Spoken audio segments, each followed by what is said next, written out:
Welcome to Suman TV, India's largest digital network. మన కంటికి వచ్చే ప్రతి సమస్య నుంచి బయటపడడానికి, మన ఐసైట్ ప్రాబ్లమ్ని రివర్స్ చేసుకోవడానికి ఒక మంచి థెరపీ ఉందంటున్నారు ఎండి ఆయుర్వేద డాక్టర్ టి మహేష్ బాబు గారు. అసలు ఈ థెరపీ ఏంటి? ఈ థెరపీ మన ఇంట్లో కూడా చేసుకోవచ్చు, ఎవరైనా చేసుకోవచ్చు అంటున్నారు. అసలు ఈ థెరపీని ఎలా చేసుకోవాలి, ఎప్పుడెప్పుడు చేసుకోవాలో తెలుసుకుందాం. నమస్తే సార్. నమస్తే అండి. సార్, ఐసైట్ ప్రాబ్లం అండ్ మన కంటికి వచ్చే ప్రతి సమస్య, ఈ సమస్య నుంచి బయటపడడానికి ఒక మంచి థెరపీ ఉందంటున్నారు కదా. థెరపీ ఏంటి? ఈ థెరపీని ఎలా చేసుకోవాలి? ఖచ్చితంగా తెలుసుకుందాం. సో అయితే ఫస్ట్ నేను చెప్పేది ఏంటంటే ఆయుర్వేదిక్లో దినచర్య అని ఒకటి చెప్పారు. అంటే మనం పొద్దున్న లేచినప్పటి నుంచి రాత్రి పడుకునేంత వరకు ఏమేమి చేయాలి, ఏమేమి చేయకూడదు అనేది. యాక్చువల్గా ఇప్పుడు నేను చెప్పబోయేది, మనం మాట్లాడుకోబోయేది కూడా ఆ దినచర్యలో చెప్పిన ఒక భాగమే. కాకపోతే మనం కాలం మారుతున్నప్పటి నుంచి అది స్లోగా దినచర్య నుంచి బయటికి వెళ్ళిపోయి ఒక థెరపీ లాగా వచ్చేసి అవసరం ఉన్న వాళ్ళు చేసుకునేలాగా వచ్చింది. కాకపోతే ఇప్పుడు నేను మన ప్రేక్షకులందరికీ చెప్పేది ఏంటంటే, ఇది ఐ డిసీజెస్ అన్నిటినీ కూడా ప్రివెంట్ చేయడానికి కూడా one of the best therapy. And me daily లైఫ్లో రొటీన్ యాక్టివిటీగా హ్యాబిట్యుయేట్ చేసుకోవడం చాలా మంచిది. అండ్ ఆల్రెడీ ఐ ప్రాబ్లమ్స్ ఉన్నవాళ్ళు డెఫినెట్గా దీన్ని ప్రాక్టీస్ చేయడం చాలా మంచిది. ఎందుకంటే ఈ రోజుల్లో eye strain, I diseases, I infections అనేవి చాలా ఎక్కువ ఉన్నాయి.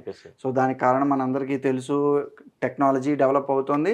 సో ఆబ్వియస్గా ఐ మీద భారం ఎక్కువ అవుతుంది. సో అందరూ ఎర్నింగ్ మీద కాన్సన్ట్రేట్ చేస్తున్నారు కాబట్టి డెఫినెట్గా విజన్ అనేది తగ్గిపోతూ వస్తుంది. సో స్క్రీన్ టైం ఎక్కువ పెరిగిపోతుంది. అండ్ ఐని మిస్యూజ్ అనేది ఎక్కువ, excessive usage, less usage. So ఈ మూడు విధాలుగా కూడా ఐని మనం రాంగ్ డైరెక్షన్లో యూజ్ చేయడం వల్ల మనకు ఐ డిసీజెస్ అనేవి ఈ ఎరాలో చాలా కామన్ అయ్యాయి. సరే, అసలు ఇప్పుడు థెరపీ అంటున్నారు కదా మన ఐసైట్ ప్రాబ్లంకి, అంటే ఐసైట్ని రివర్స్ చేసుకోవడానికి. ఈ థెరపీ ఏంటి? ఇది ఎలా చేస్తారు సార్? దీని పేరు పాద అభ్యంగ. Okay sir. సో అభ్యంగ అంటే ఒక పర్టికులర్ ఏరియాలో ఆర్ ఒక పర్టికులర్ పాయింట్లో ఓకే సార్ జెంటిల్గా ప్రెషర్ అప్లై చేసి ఆర్ మసాజ్ చేయడం. Okay sir. సో కామన్ లాంగ్వేజ్లో అందరూ మసాజ్ అంటారు, దాన్ని కరెక్ట్గా మనం పదం వాడాలంటే ఆయుర్వేదిక్లో అభ్యంగ అంటాం. Okay sir. సో పాద అంటే సాంస్క్రిట్లో కాళ్ళు. Okay sir. సో కాళ్ళల్లో ఒక సెర్టైన్ ఏరియాలో మనం కనుక అభ్యంగ చేస్తే ఐసైట్ అనేది డెఫినెట్గా ఏమైనా ప్రాబ్లం ఉంటే బ్యాక్ రావడం, ఆర్ డెఫినెట్గా ఐ హెల్త్ అనేది బాగా మెయింటైన్ అవుతుంది. ఇది మనకి నేను ఇందాక చెప్పినట్టుగా దినచర్య అంటే మనం రెగ్యులర్గా డైలీ యాక్టివిటీస్లో ఒక వన్ ఆఫ్ ద బెస్ట్ ప్రొసీజర్గా చెప్పబడింది. సార్, ఇప్పుడు కాళ్ళకి మన ఐకి మధ్య సంబంధం ఏంటి సార్? మంచి క్వశ్చన్ అండి. ఎందుకంటే మీకే కాదు, ఇది వింటున్న వాళ్ళందరికీ కూడా ఈ డౌటే వస్తుంది, ఎక్కడ కాళ్ళకి చేస్తే పైన కళ్ళు ఎలా పనిచేస్తాయి అని చెప్పి.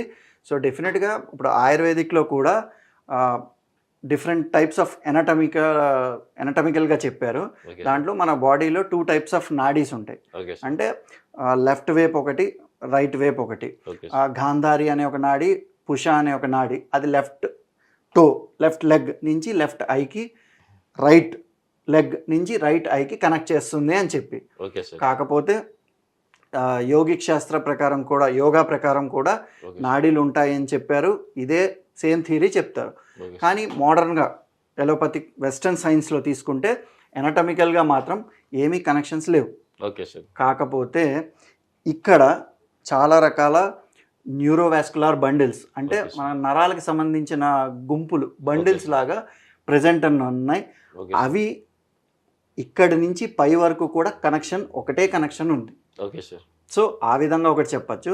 అండ్ ఇంకోటి ఏంటంటే, ఆయుర్వేదంలో మన బాడీ ఫార్మేషన్ అప్పుడు చెప్పింది ఏంటంటే, కాళ్ళు రెండు ఒకే దాని నుంచి పుట్టడం, అండ్ ఒకే నెలలో, అంటే baby for example first month, second month, third month, ఇలా 9 monthsలో ఏ ఆర్గన్స్ ఏ మంత్లో డెవలప్ అయ్యాయని చెప్తారు కదా.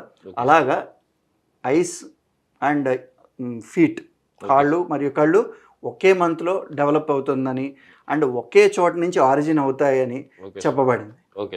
అండ్ ఇంకా మనం చూసుకుంటే కనుక ఐ యొక్క రిలేషన్ అండ్ ఫీట్ యొక్క రిలేషన్ కూడా బ్రెయిన్లో ఒకే చోట యాక్సెస్ ఉంటుంది.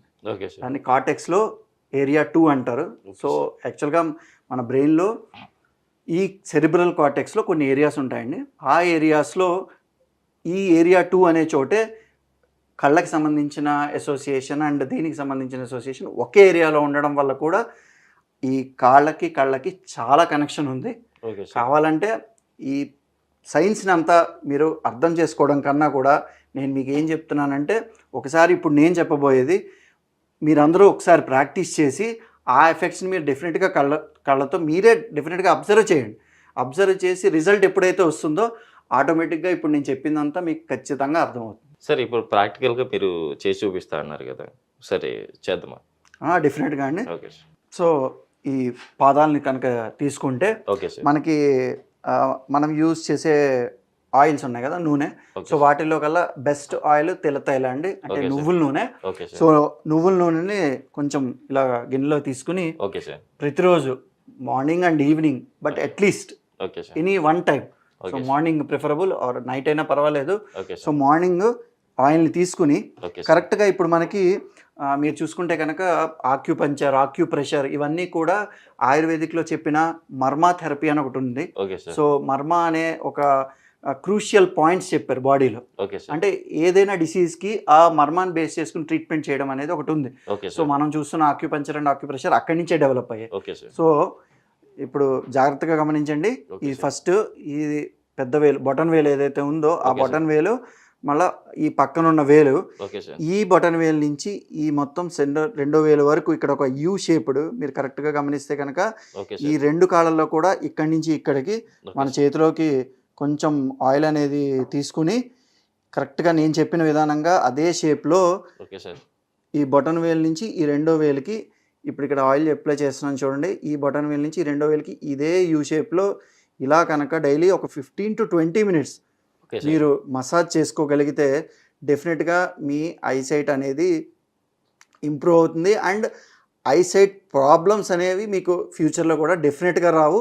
ఎందుకంటే ఇది ఆయుర్వేదిక్ దినచర్య, అంటే మనం రెగ్యులర్గా డైలీ యాక్టివిటీస్ చేయాల్సిన దాంట్లో మెన్షన్ చేశారు. సో ఇదే యూ షేప్లో చేయాలి. అండ్ ఇది ఒక ఇంపార్టెంట్ మర్మ పాయింట్ ఆయుర్వేదిక్ ప్రకారం. సో ఖచ్చితంగా ఇక్కడ మనం డైలీ ఒక 15 to 20 minutes ఇలా కనుక పాద అభ్యంగ అంటే ఈ ఒక మసాజ్ కనుక చేసుకోగలిగితే ఐసైట్ అనేది చాలా బాగా ఇంప్రూవ్ అవుతుందండి.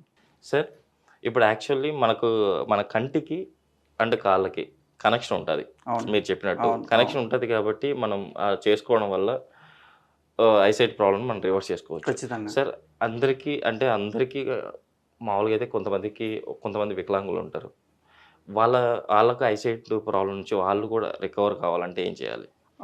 అవునండి, మీరు చెప్పింది నాకు అర్థమవుతుంది.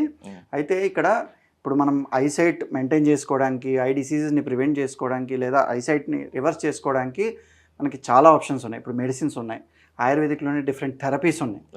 ఓకే, అయితే ఇప్పుడు ఫర్ ఎగ్జాంపుల్ నార్మల్గా మనం డైలీ యాక్టివిటీస్ హెల్తీగా ఉన్న ఇండివిజువల్స్ అందరికీ ఈ పాదాభ్యాంగం అనేది ఒక వరం లాంటిది. కళ్ళని మంచిగా హెల్తీగా పెట్టుకోవడానికి. పాపం ఎన్నో కారణాల చేత ఎవరైతే కోల్పోయి ఉండొచ్చు అలాంటి వాళ్ళకి ఈ ఆప్షన్ అనేది దొరకదండి. బట్ వేరే డిఫరెంట్ మెడిసిన్స్ పరంగా కానీ థెరపీస్ పరంగా కానీ చేసుకోవచ్చు. అయితే నేను చెప్పేది ఏంటంటే మనకి డెఫినెట్గా కాళ్ళు ఉన్న వాళ్ళందరిలోకి కాళ్ళకి ఇప్పుడు సంబంధం అందరికీ అర్థమై ఉంటుంది. కాబట్టి ఖచ్చితంగా ఈ విధంగా డైలీ 15 to 20 minutes పాదాభ్యంగా అనేది చేసుకుంటే ఖచ్చితంగా వాళ్ళ కళ్ళు హెల్దీగా ఉంటాయని. ఈ థెరపీ కాకుండా ఇంకేమైనా థెరపీస్ ఉన్నాయా? మరి డెఫినెట్గా అండి. ఇప్పుడు దీంతో పాటుగా నేను ఇప్పుడు ఎలాగైతే మన ఐస్కి ఈ ఫీట్ యొక్క ఇంపార్టెన్స్ ఉందని చెప్పాను, సో ఈ ఫీట్ని అంతే కేర్ఫుల్గా మనం తీసుకోవాలి. కాబట్టి మనకున్న ఐ స్ట్రెయిన్ అండ్ ఐ మీద మనం పెట్టే ప్రెషర్ తగ్గడానికి మనం హైడ్రోథెరపీ కూడా ప్రాక్టీస్ చేయొచ్చండి. సింపుల్గా ఒక బకెట్ వాటర్ తీసుకుని అందులో ఐస్ క్యూబ్స్ వేసుకుని జస్ట్ మన లెగ్స్ ములిగేంత వరకు ఒక 15 to 20 minutes అందులో కాళ్ళు పెట్టుకుని రిలాక్స్డ్గా కూర్చోండి. దయచేసి ఆ టైంలో మొబైల్ అవి వాడకుండా ఏదైనా మంచి పుస్తకం, బుక్ చదువుకోగలిగితే మీకు బుక్ చదివిన ఒక హ్యాబిట్ లాగా ఉంటుంది. అండ్ అదే టైంకి ఈ హైడ్రోథెరపీ ఏదైతే ఉందో మీ ఫీట్ ఈ మొత్తం కూల్ అయ్యి రిలాక్స్ అవుతుంది. అండ్ డెఫినెట్గా దాని ఎఫెక్ట్ మీ ఐస్ మీద పడుతుంది. సో ఇది డెఫినెట్గా మీరు ప్రాక్టీస్ చేస్తే మీరే అబ్జర్వ్ చేయొచ్చు. సార్ ఇప్పుడు యాక్చువల్లీ మనం ఈ థెరపీ చేసాం లెగ్స్కి, అవునా. బట్ ఈ హైడ్రోథెరపీ అంటున్నారు కదా మీరు, హైడ్రోథెరపీ ఏ టైంలో చేసుకోవాలి, వెంటనే అంటే ఇది చేసుకున్న తర్వాత వెంటనే చేసుకోవాలంటారు? మనం ఆయిల్ అప్లై చేసుకుని ఒక 20 మినిట్స్ ఉండి ఆ తర్వాత మనం ఈ హైడ్రోథెరపీ అనేది ప్రాక్టీస్ చేయొచ్చు. లేదా మనకి నైట్ వర్క్ అంతా అయిపోయి బాగా స్ట్రెస్ అయిపోయి వచ్చిన తర్వాత స్నానానికి వెళ్ళే ముందు ఒక 20 మినిట్స్ ఏదైనా బుక్ తీసుకుని మనం ఈ హైడ్రోథెరపీ ప్రాక్టీస్ చేస్తూ హ్యాపీగా ఆ బుక్ చదువుకుని కొంచెం రిలాక్స్ అయ్యి ఆ తర్వాత స్నానానికి వెళ్ళి మిగిలిన పనులు చేసుకోవచ్చు. లేదా ప్రతిడే మార్నింగ్ కూడా చేయొచ్చు. అంటే మార్నింగ్ చేసి మనం వర్క్కి వెళ్తే ఇంకా ఆ ఐ స్ట్రెయిన్ అవ్వకుండా కూడా మనం ప్రివెంట్ చేయొచ్చు. సార్ అసలుకి ఇంతవరకు ఎవ్వరు, అంటే నేను ఇన్ని ప్రోగ్రామ్ చేస్తున్నాను బట్ ఎక్కడ ఇలాంటి థెరపీని అయితే నేను చూడలేదు, అంటే ఐసైట్ రివర్స్ అవుతుంది అని చెప్పేసి. బట్ ఇంకోటి కూడా ఎటువంటి టాబ్లెట్స్ మనం యూజ్ చేయట్లేదు ఇక్కడ, అవునండి. జస్ట్ ఇంట్లోనే మన చిన్న అవును. టెక్నిక్ అంతే. ఈ టెక్నిక్ గురించి చాలా చక్కగా వివరించారు. Thank you sir. Thank you అండి.